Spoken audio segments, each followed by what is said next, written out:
ఇక సంధ్యా థియేటర్ తొక్కిసలాట ఘటనలో అల్లు అర్జున్ బెయిల్ పిటిషన్ పై నాంపల్లి కోర్టు ఇవాళ తీర్పు ఇవ్వబోతోంది.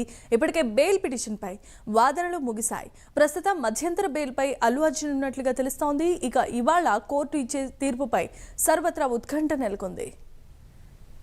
ఇదే అంశానికి సంబంధించి మరిన్ని అప్డేట్స్ మా కరెస్పాండెంట్ కుమార్ అందిస్తారు. Kumar, thank you Yamini. ఏదైతే నేడు అల్లు అర్జున్ బెయిల్ పిటిషన్ పై అయితే విచారణ అయితే ముగిసింది. ముఖ్యంగా ఈ రోజు అల్లు అర్జున్ బెయిల్ పిటిషన్ పై అయితే తీర్పు అయితే వెళ్లడం ఉంది.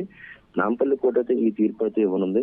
ఇప్పటికే బెయిల్ పిటిషన్ పై వాదనలు కూడా ముగిశాయి. ప్రస్తుతం మధ్యంతర బెయిల్ పై అయితే అల్లు అర్జున్ అయితే ముఖ్యంగా ఏదైతే సంజయ్ థియేటర్ ఘటన జరిగిన సమయంలోనే అల్లు అర్జున్ పై కేసు నమోదు అవడం, అలాగే మరొక పక్క ఇటు హైకోర్టుకి వెళ్లి కూడా మధ్యంతర బెయిల్ అయితే తెచ్చుకోవడం జరిగింది. ఈ నేపథ్యంలోనే ఏదైతే రెగ్యులర్ బెయిల్ కోసం అయితే నాంపల్లి కోర్టులో అప్పీల్ చేసుకోవాలంటూ కూడా ఇప్పటికే హైకోర్టు చెప్పడంతో కూడా నాంపల్లి కోర్టులో అయితే పిటిషన్ అయితే దాఖలు చేశారు. ఈ నేపథ్యంలోనే గత కొన్ని రోజుల నుంచి కూడా దీంతో వాదనలు అయితే కొనసాగాయి. ఇప్పుడు ఏదైతే ఈ రోజు తీర్పు అయితే వెల్లడించనున్నారో, ముఖ్యంగా మధ్యంతర బెయిల్ పై అల్లు అర్జున్ ఉన్న నేపథ్యంలోనే ప్రస్తుతం రెగ్యులర్ బెయిల్ కూడా అప్లై చేసుకోవడంతో కూడా ప్రస్తుతం దీనిపై విచారణ అయితే కొనసాగింది. ఇప్పుడు తాజాగా ఏదైతే ఈ రోజు అయితే దీనికి సంబంధించి తీర్పు కూడా వెల్లడించనున్నారు. Right, thanks for the updates and details. ఇక సంధ్యా థియేటర్ తొక్కిసలాట ఘటనలో అల్లు అర్జున్ బెయిల్ పిటిషన్ పై నాంపల్లి కోర్టు ఇవాళ తీర్పు ఇవ్వబోతోంది.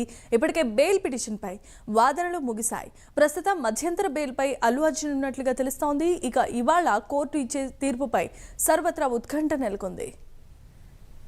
ఇదే అంశానికి సంబంధించి మరిన్ని అప్డేట్స్ మా కరెస్పాండెంట్ కుమార్ అందిస్తారు. Kumar, thank you Yamini. ఏదైతే నేడు అల్లు అర్జున్ బెయిల్ పిటిషన్ పై అయితే విచారణ అయితే ముగిసింది. ముఖ్యంగా ఈ రోజు అల్లు అర్జున్ బెయిల్ పిటిషన్ పై అయితే తీర్పు అయితే వెళ్లడం ఉంది. నాంపల్లి కోర్టు అయితే ఈ తీర్పు అయితే ఇవ్వనుంది.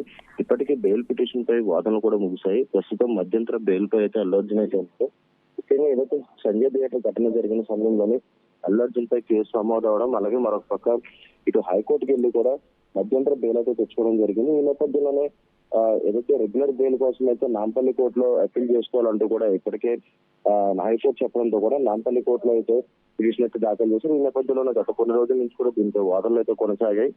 ఇప్పుడు ఏదైతే ఈ రోజు తీర్పు అయితే వెల్లడించనున్నారో, ముఖ్యంగా మధ్యంతర బెయిల్ పై అల్లు అర్జున్ ఉన్న నేపథ్యంలోనే ప్రస్తుతం రెగ్యులర్ బెయిల్ కూడా అప్లై చేసుకోవడంతో కూడా ప్రస్తుతం దీనిపై విచారణ అయితే కొనసాగింది.